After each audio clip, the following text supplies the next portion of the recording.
नोरमा group, जो सोचता है वो करता है। आपके अपने सपनों का आशियाना। भाजपा कोटे से नीतीश सरकार में मंत्री केदार गुप्ता ने आज मीडिया से बातचीत के दौरान बहुत सारी बातों का खुलासा किया है। जब से दिल्ली चुनाव का परिणाम आया और भारतीय जनता पार्टी अच्छी खासी मार्जिन से जीत करके आई है, वहाँ सरकार बनाने जा रही है, उसके बाद से लगातार भारतीय जनता पार्टी की तरफ से भी अब बिहार में जवाब आने लगे हैं और नेताओं के मुखर होकर के अपनी अभिव्यक्ति देखने को मिल रही है। आपको बता दें कि केदार गुप्ता पार्टी कार्यालय में पहुंचे हुए थे। वहां पत्रकारों ने जब उनसे सवाल किया तो उन्होंने उन सवालों के जवाब देते हुए कई मुद्दों पर अपनी बात रखी। इतना ही नहीं, उन्होंने आने वाले समय चुनाव को लेकर के और वर्तमान सरकार के साथ साथ तेजस्वी यादव के हमले पर भी खूब जम करके बोला।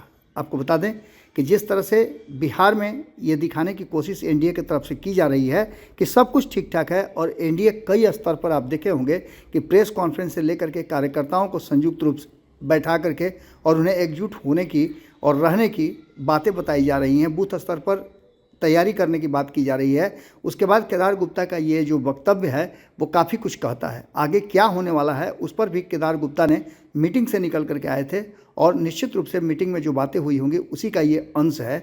आप सुनिए केदार गुप्ता क्या कह रहे हैं। प्रतिपक्ष केदार जी आपकी सरकार पर काफी ज्यादा हमलावर हैं। नीतीश कुमार का फोटो सोशल मीडिया पर शेयर करते हैं, अपराध, भ्रष्टाचार, महंगाई पर सवाल उठाते हैं और नीतीश कुमार को अस्वस्थ बताते हैं। कैसे देख रहे, क्या कहिएगा? देखिए, अपराध पर तो बोलने का उनको अधिकार ही नहीं, क्योंकि उनके माता पिताजी जिस राज पार्टी में थे उसमें अपराध ही अपराध था। इसलिए अपराध पर तो बोलते हैं तो उनके मुख से अच्छी बात नहीं निकलता है। 2005 के बाद जब एनडीए का सरकार बना है तो अपराध मुक्त बिहार हुआ है, और छोटी मोटी घटनाएं घटती रहती है तो हमारा पुलिस उसको पकड़ता भी है, सजा भी दे रहा है। रामराज में भी कुछ न कुछ घटना घटती थी, लेकिन उस समय भी उसको सजा मिलता था। तो सचमुच में बिहार में और देश में रामराज है। दिल्ली चुनाव परिणाम के बाद अखिलेश यादव ने पारदर्शिता पर सवाल उठाया है। उन्होंने कहा है कि पारदर्शिता पूर्वक चुनाव नहीं हुआ है। कैसे देख रहे, क्या कहें? देखिए, अखिलेश जी सहित जितने विपक्ष के लोग हैं यह सिर्फ तुष्टीकरण की बात करते हैं, देश की विकास की बात नहीं करते हैं। हमारे देश के प्रधानमंत्री जी युवाओं के लिए, महिलाओं के लिए, किसानों के लिए, गरीबों के लिए, वंचित समाज के लोगों के लिए, समाज के अंतिम पंक्ति में जो बैठे लोग हैं उनको उठाने की बात करते हैं। और इसलिए पूरा देश आज नरेंद्र भाई मोदी को मानने के लिए तैयार है और मान रहा है। इन लोग को नकार दिया है, इसलिए इन लोगों को और तो कुछ मिल नहीं रहा है, तो सिर्फ यही बोल रहे हैं। कभी ईवीएम पर चार्ज लगाते हैं तो कभी और चीज पर चार्ज। इनको जनता के भी जाना चाहिए। केदार जी, आज मणिपुर में बजट सत्र शुरू होने वाला था, लेकिन एक दिन पहले ही वहाँ के सीएम ने इस्तीफा दिया है। देखिए, अब वहाँ का लोकल मामला है, मुझे इसकी जानकारी नहीं है क्या स्थिति है। एक दिन पहले जश्न और एक दिन बाद इस्तीफा नहीं, अब वहाँ का लोकल स्थिति है, अब उसको हम लोग देखेंगे, अध्ययन करेंगे, तब उस पर बताएंगे।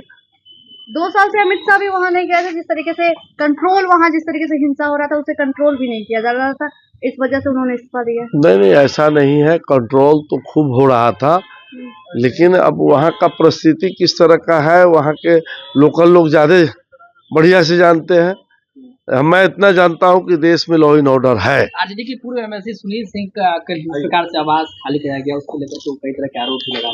भाई, तो प्रोटोकॉल में जब आप सुनील सिंह जी अब नहीं रहे एमएलसी, तो एमएलसी के रूप में तो जो मिला था उनको खाली स्वयं कर देना चाहिए था, नैतिकता के आधार पर। कह रहे हमें झुकाने की कोशिश किया जा रहा है। नहीं, अब मान लीजिए कि कोई एमएलए नहीं है और किसी एमएलए आवास में रहते हैं तो नैतिकता के आधार पर स्वयं उनको छोड़ देना चाहिए था।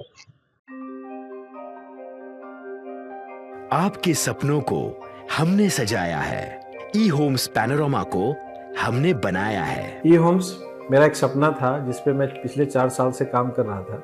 हमने जो बनाया है वो सबने है माना। ई होम्स पैनोरामा में हो आपका भी आशियाना। और फाइनली हमने 2021 में इस प्रोजेक्ट को लॉन्च किया। बहुत लोग अप्रिशिएट कर रहे हैं कि पूर्णिया जैसे शहर में, बिहार के, एक तो बिहार की बात करें उसमें भी पूर्णिया जैसे छोटे जगह में इस तरह का लाइफस्टाइल देना, ये सुन के हम लोगों को बहुत अच्छा लगता है। ई होम्स में हमने कुछ और भी किया है, जैसे हम जिस जगह में रह रहे हैं हमारे फैमिली सिक्योर हो, उनको सिक्योरिटी का ध्यान में रखा है। आपकी सुविधा और सुरक्षा आपके लिए खास है, ये आपका विश्वास है। इसमें आर्टिफिशियल इंटेलिजेंस का 7 लेयर सिक्योरिटी का हमने इस्तेमाल किया है। लस ग्रीन कैंपस को बनाया है, यदि हमारा बाउंड्री वाल है तो वो वर्टिकल गार्डन है। ये जितनी भी फैसिलिटी होता है एक इंटरनेशनल टाउनशिप में ई होम्स है, ये हम लोग विश्वास नहीं कर पा रहे हैं। जो भी हमारे मित्र दोस्त या जो भी हमारे बाहर के बाहर आते हैं तो हम लोगों को बहुत अच्छा सुनने को मिलता है और बहुत अच्छा क्रेडिट मिल रहा है। वो सारा हमने सिर्फ एक बिल्डिंग नहीं बनाया, हमें एक बहुत अच्छा लाइफस्टाइल दिया ई होम्स में, और मेरा एक सपना था जिसको मैं आज फुलफिल होते हुए देख पा रहा हूँ। ये आपका आवास है। ई होम्स पैनोरामा में अब आपका निवास है। E homes panorama, luxurious lifestyle redefined. Panorama group, जो सोचता है वो करता है। अगर ये वीडियो पसंद आई और वह बिहार के राजनीति और बिहारियत से सरोकार रखेनी तो सब्सक्राइब बटन दबा के चैनल के सब्सक्राइब कर ली। ओजे एगो घंटी बा, ओकरा बटन दबा देला से कुल सटीक और मारक खबर रुआ मुफ्त में मिल जाई। अगर रुआ पत्रकारिता के हमनी के नया प्रयोग में सहयोग कर चाहतानी तो ज्वाइन बटन दबा दी। पेटीएम नंबर नोट कर ली 9386 816 700।